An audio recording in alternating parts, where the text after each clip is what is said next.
우리 주변에는 영혼이 없는 존재들이 실제로 존재합니다.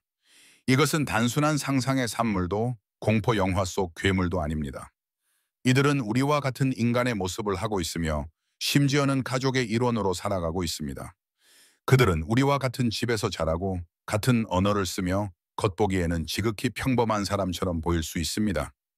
그러나 그 내면에는 우리가 보통 영혼이라 부르는 신성한 불꽃이 존재하지 않습니다. 이러한 존재들은 악령이나 외계의 사악한 존재와는 다릅니다. 그들은 다른 차원에서 온 것이 아니라 이 지구에 태어나 인간으로 살아나갑니다. 하지만 그들의 본질은 다릅니다. 우리 대부분은 내면의 양심과 직관, 사랑과 연민이라는 감정을 가지고 있습니다. 이러한 감정들은 영혼이 존재함을 나타내는 증거입니다. 반면 영혼이 없는 존재들은 이러한 깊이 있는 감정을 경험하지 못합니다. 그들은 겉으로는 정상적인 감정을 흉내낼 수 있지만 진심 어린 공감이나 후회, 감사의 감정을 내면 깊이에서 느끼지 못합니다. 젊은 영혼과 영혼이 없는 존재를 구분하는 것은 이 주제를 이해하는 데 매우 중요합니다. 젊은 영혼은 아직 지구에서의 첫 번째 또는 몇 번째 삶을 살고 있는 영혼들입니다. 그들은 미숙하고 때로는 이기적이며 실수를 자주 하지만 그 안에는 성장하려는 잠재력과 빛이 존재합니다. 반면 영혼이 없는 존재들은 아예 이러한 가능성 자체가 존재하지 않습니다. 그들은 성장하거나 변화하려는 의지도 없으며 오직 생존 본능과 이기심만으로 움직입니다. 이들의 가장 두드러진 특징 중 하나는 완전한 감정의 부재입니다. 감정을 표현하지 못하는 사람과는 차원이 다릅니다. 그들은 가족의 슬픔이나 타인의 고통에 대해 아무런 반응을 보이지 않으며 오히려 타인의 불행에서 기묘한 만족감을 느끼는 경우도 있습니다. 그들은 감정을 흉내내는데 능숙하지만 그 안에는 진심이 없습니다. 마치 로봇이 사회적 규칙에 따라 움직이는 것과 유사합니다. 그렇다면 왜 이런 존재들이 우리 삶에 함께하는 걸까요? 그것은 바로 영적 진화의 일부이기 때문입니다. 우리가 이러한 존재들을 통해 분별력, 직관, 자기 보호의 지혜를 배울 수 있기 때문입니다. 우리의 영혼은 이러한 존재들의 본질을 직감적으로 감지합니다. 그래서 어떤 사람과는 아무리 가까워지려 해도 마음의 연결이 되지 않고 오히려 만날수록 공허함과 피로감만이 남는 이유입니다. 이러한 영혼 없는 존재들과의 관계는 대개 에너지적으로 일방적인 소모를 동반합니다. 그들은 스스로 내면 에너지를 생성할 수 없기 때문에 타인의 에너지에 의존하며 살아갑니다. 그들의 존재는 마치 에너지 블랙홀처럼 가까이 있는 사람의 정서적, 정신적 에너지를 빨아들이며 자신을 유지합니다. 그리고 이 모든 과정을 매우 교묘하게, 때로는 피해자인 척하며 수행합니다. 이들은 또한 영적 성장을 거부합니다. 명상, 감사, 자기 성찰, 내면의 평화를 이야기할 때 이들은 조롱하거나 불편한 기색을 드러냅니다. 신성한 장소나 고요한 분위기를 견디지 못하고 오히려 혼란과 긴장을 유발하려 합니다. 영혼이 있는 사람은 시간이 흐를수록 성숙해지고 변화하며 타인과 더 깊이 연결됩니다. 그러나 이들은 수십 년이 지나도 감정적으로나 영적으로 제자리 걸음을 합니다. 우리가 기억해야 할 가장 중요한 점은 이러한 존재들이 실제로 존재한다는 사실을 인식하는 것만으로도 에너지적 자기 보호의 시작이 된다는 것입니다. 그들과의 관계에서 느껴지는 설명할 수 없는 공허함, 피로감, 소외감은 단순한 기분이 아닙니다. 그것은 영혼이 영혼 없는 존재를 직감적으로 인식할 때 나타나는 자연스러운 반응입니다. 당신의 삶에 이런 존재가 있다면 무조건적인 사랑이나 인내로 그들을 변화시키려 하기보다는 에너지적 경계 설정과 자기 보호를 우선으로 삼는 것이 현명한 길입니다. 그들을 바꾸는 것은 불가능하지만 그들과의 관계 속에서 자신의 빛을 지키고 강화하는 것은 가능하기 때문입니다. 단계 징후, 감정의 공허함. 영혼이 없는 존재를 처음 마주했을 때 대부분의 사람들은 명확하게 설명할 수 없는 이상한 느낌을 받습니다. 말로는 표현하기 어려운 거리감, 정서적인 단절, 그리고 따뜻함이 전혀 느껴지지 않는 냉랭한 분위기. 겉으로는 웃고 말도 잘하지만 그 내면에는 전혀 감정의 온기가 느껴지지 않는 사람 말입니다. 그 사람이 당신의 가족일 수도 있습니다. 부모, 형제, 자매 혹은 가까운 친척. 하지만 아무리 가까운 혈연이라 해도 그들과 진정한 연결을 느낄 수 없습니다. 이러한 사람들의 가장 두드러진 특징은 절대적인 감정의 부재, 즉 감정적 공허함입니다. 이는 단순히 감정을 잘 표현하지 못하는 내성적인 성격과는 전혀 다릅니다. 내성적인 사람도 때로는 따뜻함과 공감을 표현할 수 있지만 영혼 없는 존재는 아예 그런 능력이 없습니다. 그들은 슬픔, 기쁨, 동정심, 후회 등 인간이 자연스럽게 느끼는 깊은 감정 자체를 경험하지 못합니다. 예를 들어 가족 중 누군가가 큰 고통이나 상실을 겪고 있을 때 대부분의 사람들은 공감하며 슬퍼하고 함께 울 수 있습니다. 그러나 영혼이 없는 존재는 그런 상황에서도 얼굴 표정은 무표정하거나 지나치게 형식적이며 차가운 반응을 보입니다. 마치 텔레비전 드라마를 보듯 현실과는 동떨어진 태도를 유지합니다. 심지어 기쁨의 순간에도 마찬가지입니다. 누군가가 큰 성취를 이루었을 때 그들은 기뻐하기보다는 의무적으로 박수를 치거나 어색한 미소를 보이며 상황을 넘기려 합니다. 이들은 사회적으로 기대되는 반응을 흉내내는 데 능숙합니다. 적절한 말, 상황에 맞는 제스처, 때로는 눈물까지 흘릴 수 있지만 그 안에는 진심이 결여되어 있습니다. 그것은 마치 서툰 배우가 복잡한 감정을 연기하려는 것과 같습니다. 언뜻 보면 그럴듯하지만 어딘가 모르게 부자연스럽고 우리 내면은 그 가짜를 본능적으로 감지합니다. 당신이 고민이나 기쁨을 나누려 할 때 그들은 대화를 곧바로 자신 쪽으로 돌립니다. 그건 아무것도 아니야. 나 요즘 더 힘들어. 혹은 그런 일은 그냥 잊어버려. 내 말 좀 들어봐. 같은 반응이 반복됩니다. 당신의 감정을 있는 그대로 받아주지 않고 마치 그것이 하찮은 것처럼 대하거나 그들의 문제로 대화를 덮어버립니다. 더 나아가 타인의 고통에 대해 진정한 안타까움이나 불편함을 느끼지 않습니다. 오히려 그 고통이 자신에게 유리한 상황이 된다면 내심 만족하는 듯한 기색을 보이기도 합니다. 예컨대 자신보다 잘 나가던 사람이 실패했을 때 겉으로는 동정하는 척하지만 속으로는 흐뭇해하는 듯한 분위기를 감지할 수 있습니다. 이것은 질투나 시기심과는 차원이 다릅니다. 아예 인간적인 감정 체계 자체가 결여된 상태에서 오는 반응입니다. 영혼 없는 존재에게 있어 모든 인간관계는 철저히 이익 기반의 거래입니다. 그들에게 당신이 유용하거나 필요할 때는 연락을 하거나 접근하지만 그렇지 않으면 철저히 무시하거나 존재 자체를 지워버립니다. 당신이 필요 없어졌다고 판단하는 순간 그들은 감정적 연결을 완전히 끊어버립니다. 마치 컴퓨터에서 파일을 삭제하듯 아무런 미련도 없이 당신을 그들의 삶에서 제거합니다. 그들과의 대화는 언제나 얕고 피상적입니다. 아무리 진심을 담아 대화를 나누려 해도 벽에 말을 거는 것 같은 느낌이 듭니다. 대화를 마치고 나면 마음이 무겁고 혼란스럽고 기운이 빠져나간 듯한 느낌을 받습니다. 그것은 단순한 피곤함이 아니라 당신의 영혼이 상대방에 비어 있음을 감지했기 때문입니다. 이런 감정의 공허함은 단순한 성격의 문제도 일시적인 무관심도 아닙니다. 그것은 영혼이 없는 존재가 가지는 본질적인 특징이며 우리가 이를 인식하고 에너지를 보호하려는 노력이 필요합니다. 2단계 징후, 에너지를 빨아들이는 존재들. 가족 중 누군가와 함께 시간을 보내고 난 후 이유 없이 지치고 무기력해진 적이 있나요? 단순한 피곤함이 아니라 마치 당신의 생명력 자체가 고갈된 듯한 느낌. 이것은 단순한 감정 소모가 아닙니다. 당신의 영적 에너지가 실제로 흡수당하고 있는 것일 수 있습니다. 영혼이 없는 존재들은 내면의 자가 생성 에너지가 없습니다. 영혼이 있는 사람들은 자연스럽게 우주와 연결되어 내면의 에너지원을 통해 살아가지만 이들은 그렇지 않습니다. 그래서 그들은 생존을 위해 반드시 외부의 에너지에 의존해야 하며 주로 가장 가까운 가족이나 연인, 친구에게서 에너지를 흡수합니다. 이들은 본능적으로 타인의 에너지를 감지하고 특히 그 에너지가 약해졌을 때 접근해 흡수하려는 경향이 강합니다. 이러한 에너지 흡수는 눈에 띄게 공격적인 방식이 아닌 매우 교묘하고 은밀한 형태로 나타납니다. 예를 들어 당신이 힘든 날을 보내고 있을 때 오히려 그들이 갑자기 나타나 당신을 더 혼란스럽게 만들거나 불필요한 논쟁을 시작합니다. 평화롭던 하루가 순식간에 감정적으로 뒤흔들리는 이유는 그들이 바로 감정적 에너지 방출의 순간을 노리고 있었기 때문입니다. 우리가 강한 감정을 느끼는 순간, 특히 분노, 불안, 슬픔 같은 감정은 강력한 에너지를 방출하는데 그 에너지가 바로 그들의 먹이입니다. 또한 이들은 끊임없이 피해자 역할을 자처합니다. 항상 자신이 더 불행하고 더 힘들며 더 외로운 존재라고 말하며 당신의 관심과 동정을 요구합니다. 당신은 그들을 위로하고 돕기 위해 시간과 정성을 쏟지만 그들의 상황은 전혀 나아지지 않습니다.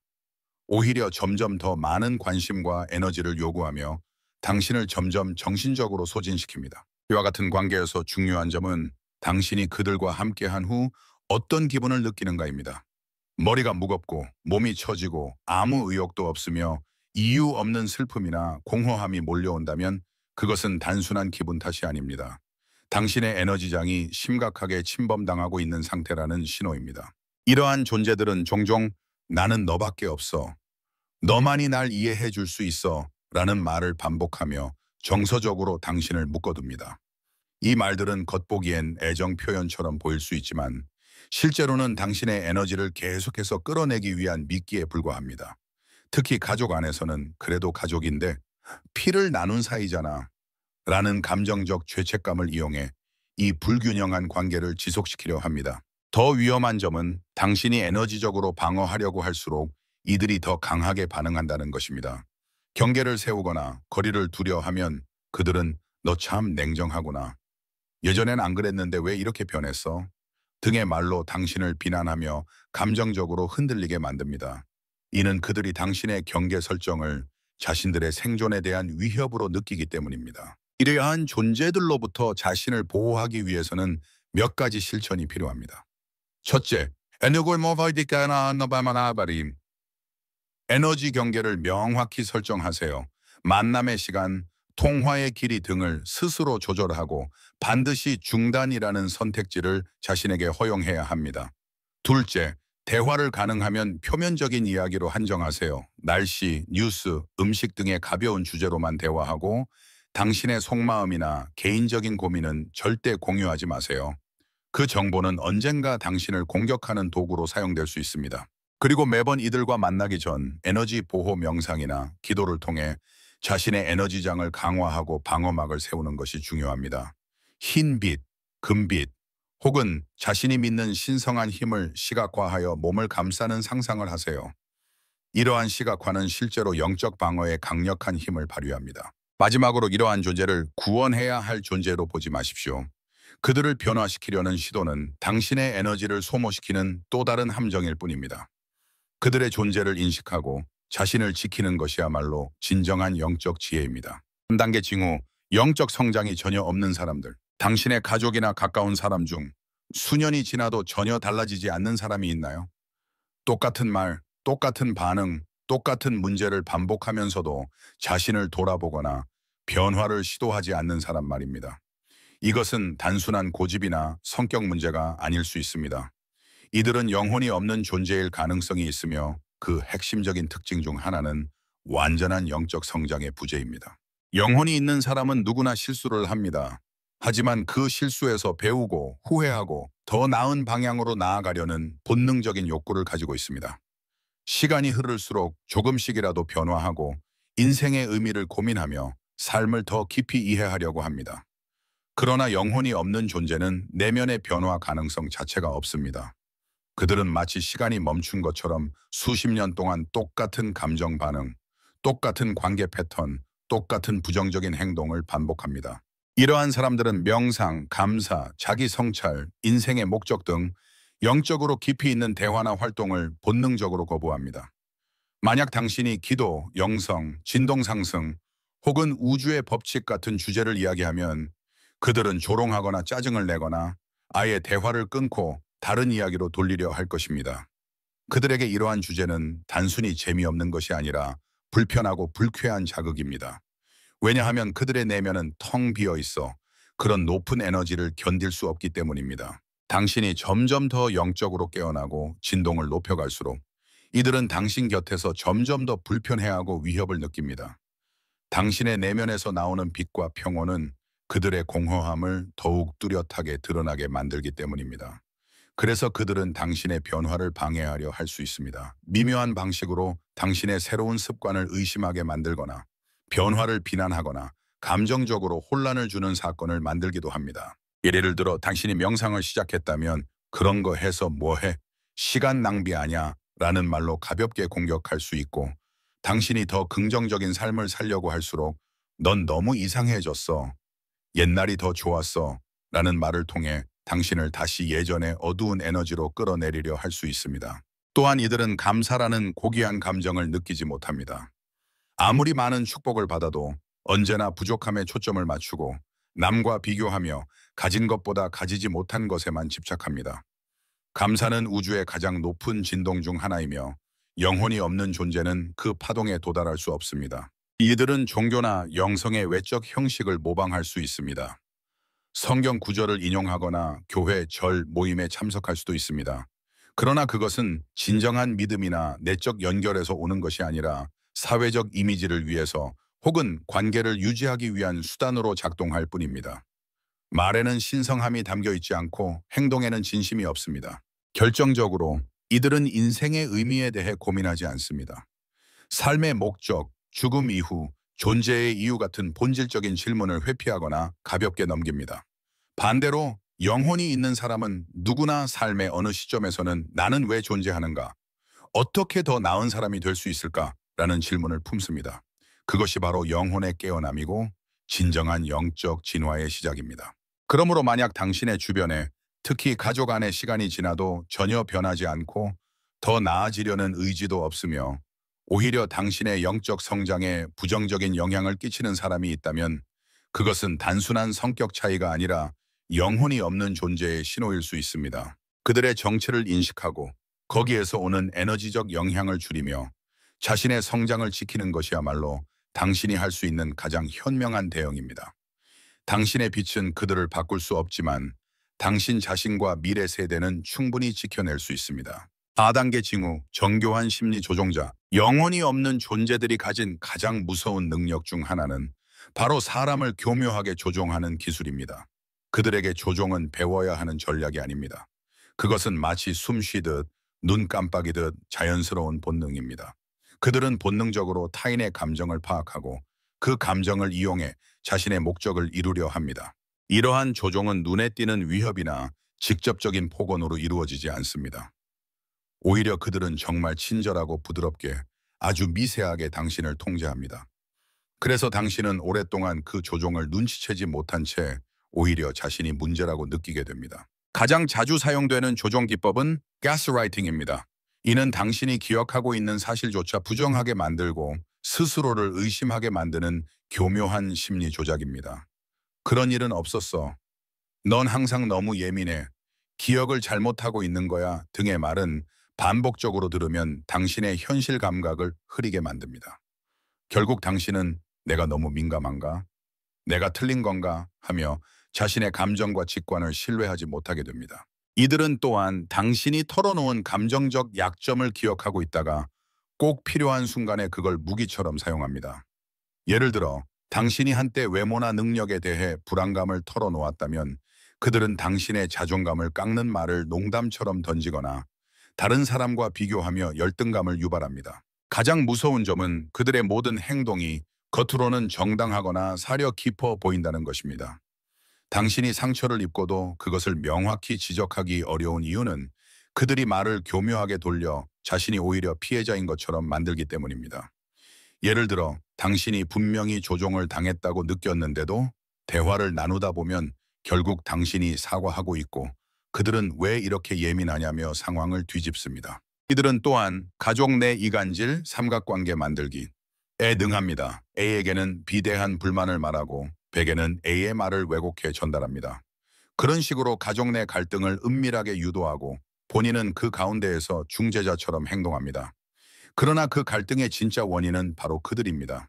그들은 다양한 이야기를 조합해 서로 다른 가족 구성원들을 대립하게 만들고 자신은 중심에 서서 통제력을 유지하려 합니다. 거짓말 역시 이들의 주요 무기입니다.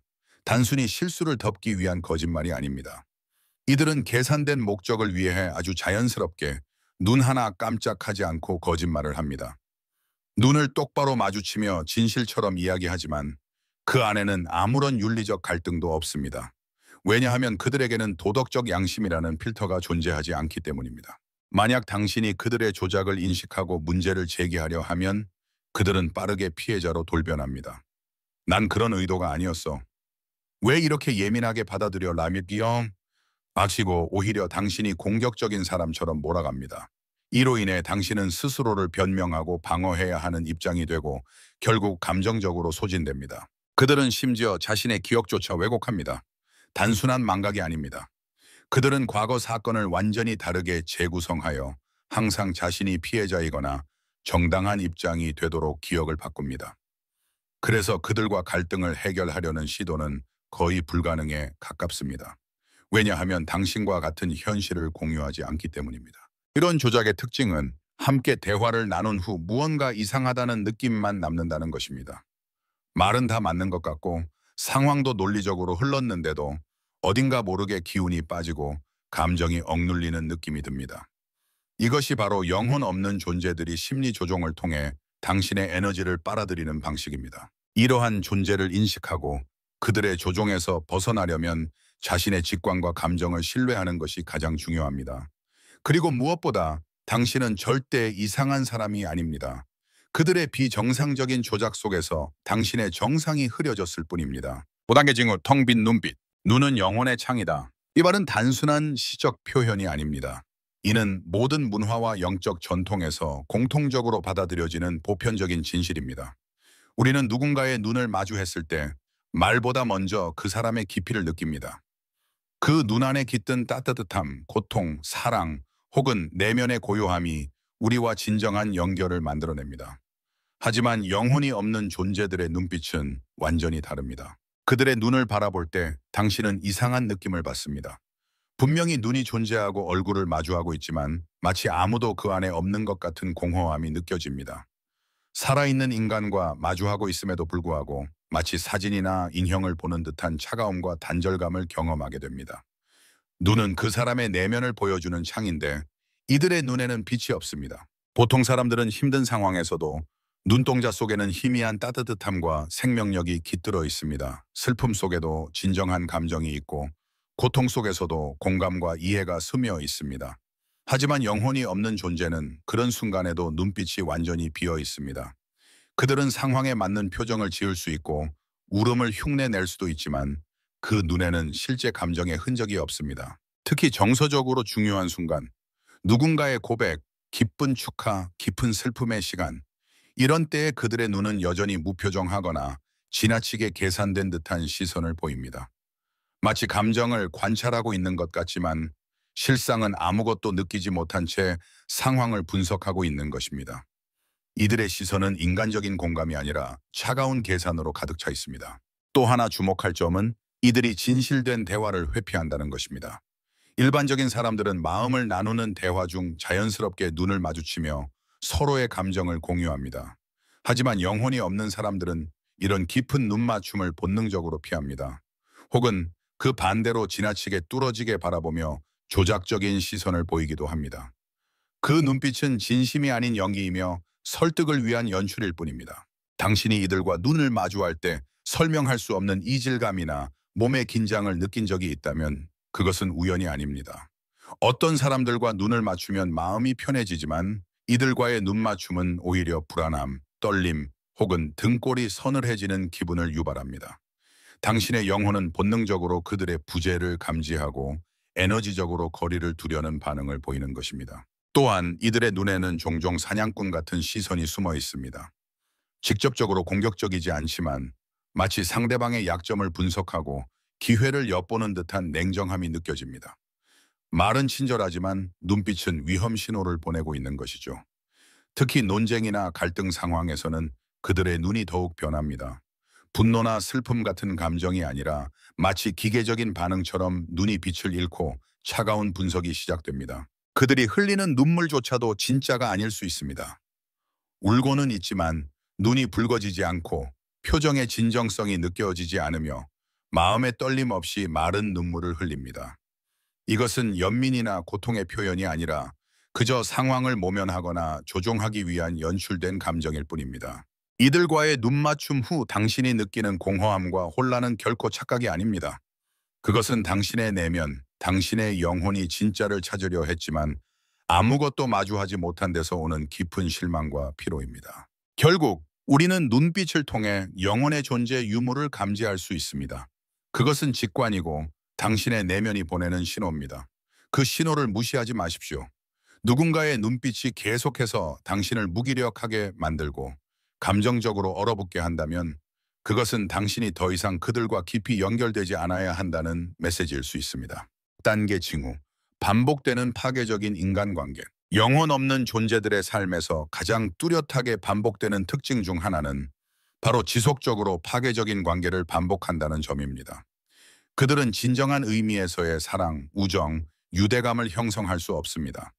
감정의 깊이가 없고 영혼의 연결이 존재하지 않기 때문에 모든 관계는 일시적이며 대부분 극적이고 고통스럽게 끝나는 패턴을 보입니다. 이들의 연애는 대개 빠르고 강렬하게 시작됩니다.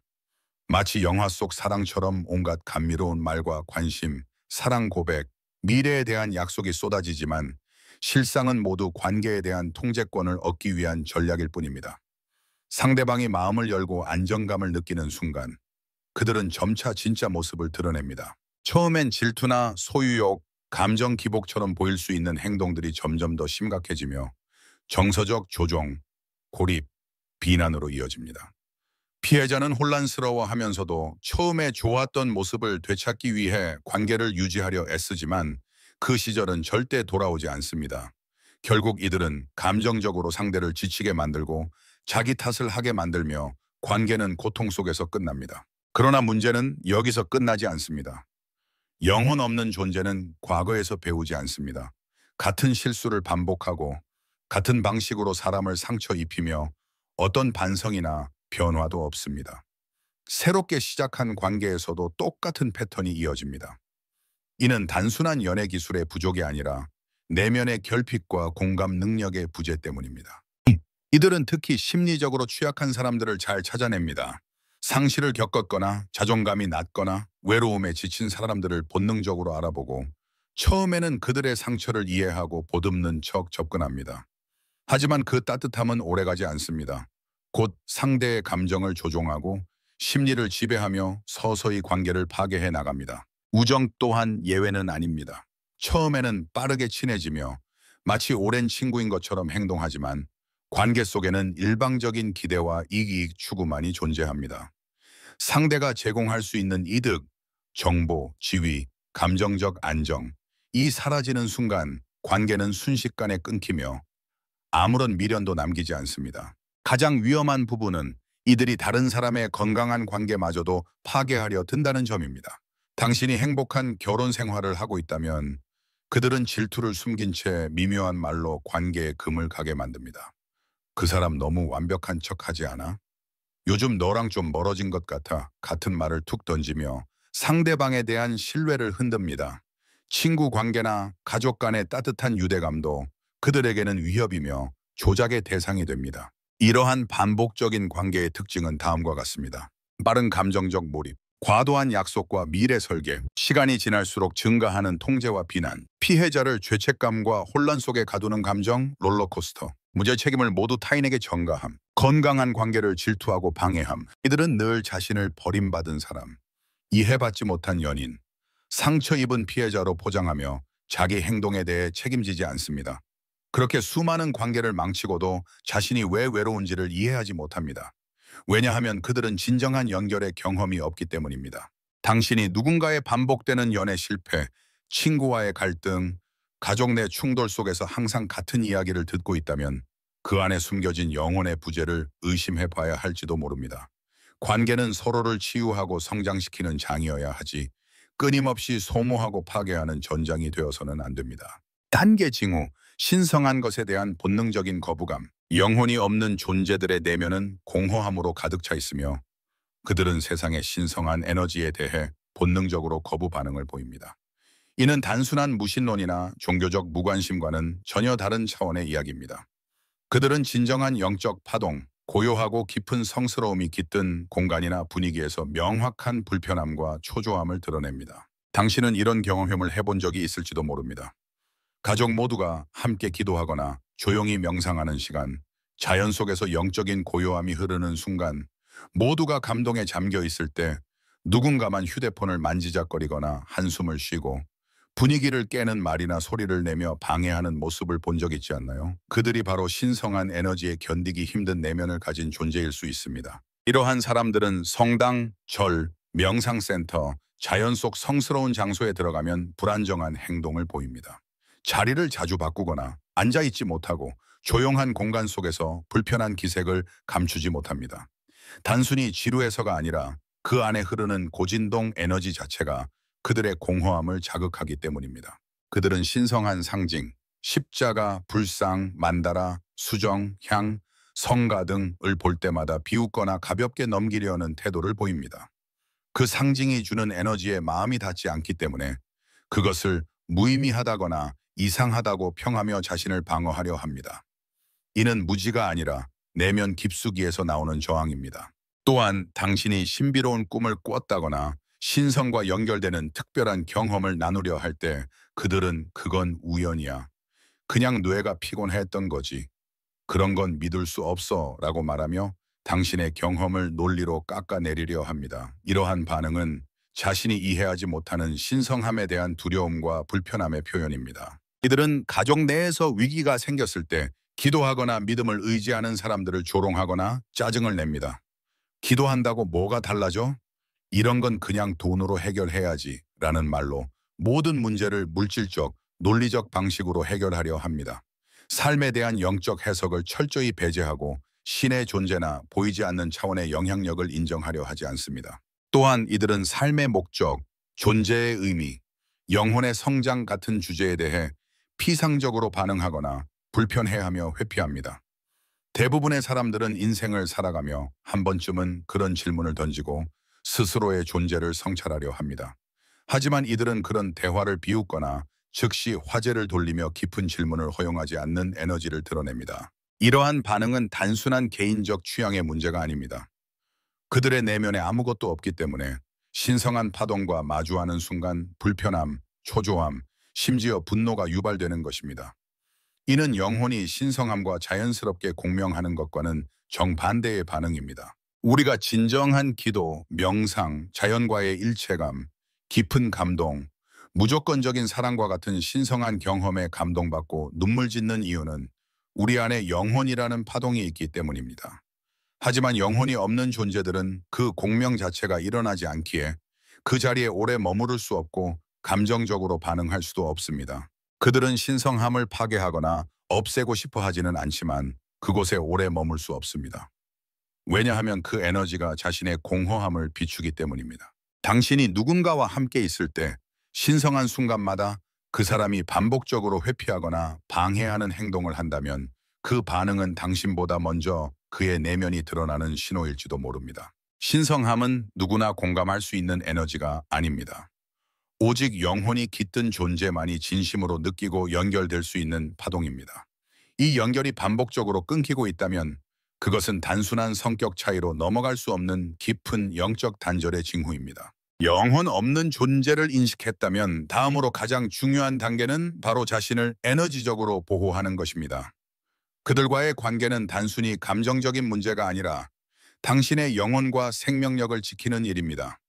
그들은 당신의 감정, 시간, 사랑, 에너지를 끊임없이 소비하려 들며 아무런 죄책감도 느끼지 않습니다.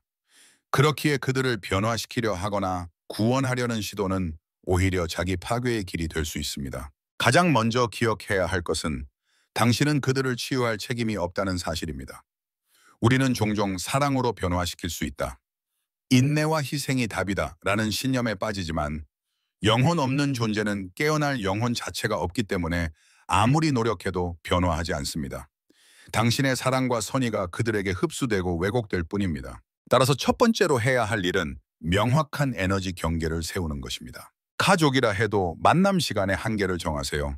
의무감으로 오랜 시간 함께하지 마세요. 전화 통화도 정해진 시간 안에서 끝낼 수 있도록 하며 자신이 지칠 때는 지금은 힘들어서 이야기 나누기 어려워 라고 분명하게 거절할 수 있는 힘을 길러야 합니다. 당신의 건강과 평화가 최우선입니다. 두 번째는 표면적인 대화 기술을 익히는 것입니다. 그들과 피할 수 없이 대화해야 할 때는 감정이 실린 주제나 개인적인 이야기는 피하고 날씨, 뉴스, 음식 등 가벼운 일상 이야기로 대화를 제한하세요. 깊은 감정이나 계획을 나누면 그들은 그것을 통제하거나 공격의 수단으로 사용할 수 있습니다. 세 번째는 만나기 전 에너지 보호 명상 또는 기도를 실천하는 것입니다. 당신의 몸을 금빛 혹은 흰빛 에너지로 감싸는 상상을 하며 외부로부터 오는 모든 부정적 에너지로부터 보호받는다고 선언하세요.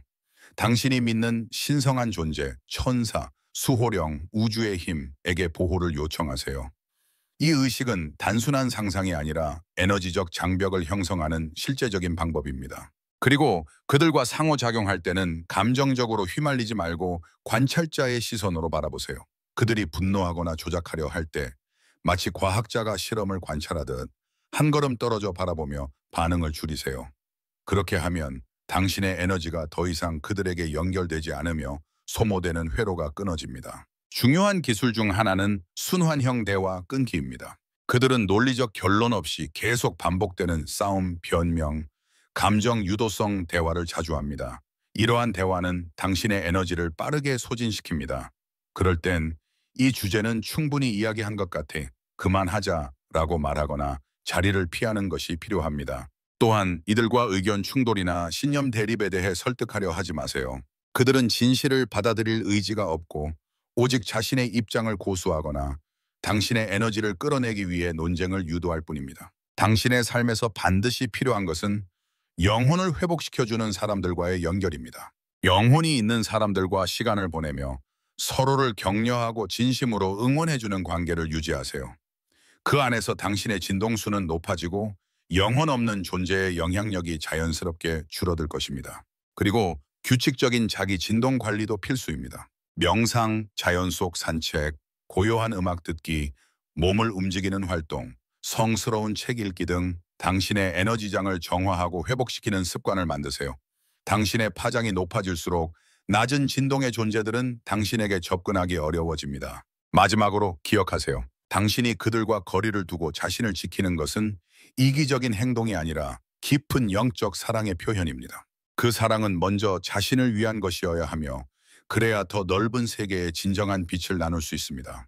영혼 없는 존재가 가족 안에 있다는 사실을 깨달았을 때 우리는 깊은 혼란과 슬픔에 빠질 수 있습니다. 그래도 가족인데 라는 마음, 피로 이어진 인연이라는 책임감이 우리를 괴롭힙니다. 하지만 진정한 치유는 무조건적인 가까움에서 오는 것이 아니라 에너지적 분별력에서 시작됩니다. 가족을 치유한다는 것은 모든 사람을 붙잡고 함께 가야 한다는 뜻이 아닙니다. 때로는 가장 사랑하는 사람과 물리적, 정서적 거리를 두는 것이야말로 우리 자신과 다음 세대를 위한 가장 깊은 사랑의 행위일 수 있습니다. 당신의 영혼은 더 이상 고통받지 않아야 합니다. 가족 안에서 반복되어 온 에너지적 폭력, 감정 착취, 조종과 무관심의 고리를 당신이 멈춰야만 그 다음 세대가 비로소 자유로워질 수 있습니다. 이제 우리는 선택해야 합니다. 과거에 묶여 얽히고 설킨 고통의 회로를 반복할 것인가? 아니면 지금 여기서 그 흐름을 끊고 새로운 가족 에너지를 창조할 것인가? 당신은 이미 고리 끊는 사람입니다. 당신이 이 질문을 품고 있다는 것 자체가 증거입니다. 이것이 정상일까라고 스스로에게 묻기 시작한 순간부터 당신은 조상들이 하지 못한 질문을 처음으로 꺼내든 사람입니다. 그리고 그 용기는 당신에게만 머물지 않습니다. 당신이 치유를 시작하면 그 에너지는 과거로도 미래로도 퍼져나갑니다. 영적인 세계에서는 시간은 직선이 아닌 파동이기 때문입니다. 독립은 외면이 아니라 사랑의 형태입니다. 가족 내 독이 되는 관계에서 벗어난다는 것은 그들을 버리는 것이 아닙니다. 그것은 당신의 영혼이 더 이상 상처 입지 않기 위해 그리고 당신의 아이들, 미래의 세대가 더 건강한 에너지를 경험하게 하기 위한 의식적인 결단입니다. 고통은 대물림 되지만 치유 또한 유산이 될 수 있습니다. 그러기 위해서는 우선 그들이 심어놓은 부정적인 믿음들을 정리해야 합니다. 니언 부족해. 니언 너무 예민해. 네오는 혼자서는 아무것도 못해. 이런 말들이 당신의 무의식 속에서 자라왔습니다. 얘는 그 목소리를 알아차리고 다시 써야 할 시간입니다. 나는 충분한 존재야. 내 감정은 정당하며 나를 보호하는 신호야. 나는 나답게 살 자격이 있어. 이러한 새로운 믿음들이 당신의 내면에 뿌리 내릴 때 당신은 더 이상 과거의 에너지에 휘둘리지 않게 됩니다. 3. 새로운 가족 문화와 영적 전통 만들기. 과거의 고리를 끊었다면 이제는 새로운 씨앗을 심을 차례입니다. 매일 저녁 서로의 감사한 일을 나누는 시간. 함께 조용히 눈을 감고 숨을 느끼는 명상. 생일마다 올해 가장 성장한 점을 나누는 작은 의식. 아에게 내 감정은 소중해 라고 말해주는 따뜻한 언어. 이처럼 사소해 보이지만 의식적으로 만들어진 가족 문화는 다음 세대에게 보이지 않는 보호막이자 따뜻한 에너지의 토양이 됩니다. 당신의 아이, 조카, 제자, 손자, 그들은 언젠가 당신이 남긴 이 따뜻한 흐름 속에서 자연스럽게 사랑하고 건강하게 경계를 세우며 빛나는 영혼으로 자라날 것입니다. 나마샤엘사, 당신의 해방은 우주의 기여입니다. 마지막으로 기억하세요. 당신이 이 고통의 사슬을 끊고 자신의 영혼을 되찾은 그 여정은 단지 개인의 승리가 아닙니다. 그것은 우주의 의식이 조금 더 깨어나는 과정이며 이 땅 위에 진짜 사랑이 무엇인지 알려주는 살아있는 증거입니다. 그 누구도, 심지어 가족이라고 해도 당신의 빛을 꺼뜨릴 권리는 없습니다. 그리고 그 누구도 당신의 자유와 고요함보다 우선순위가 될 수 없습니다. 당신이 스스로를 구할 때 당신은 이미 수많은 영혼을 대신해 세상의 진동을 바꾸고 있는 중입니다.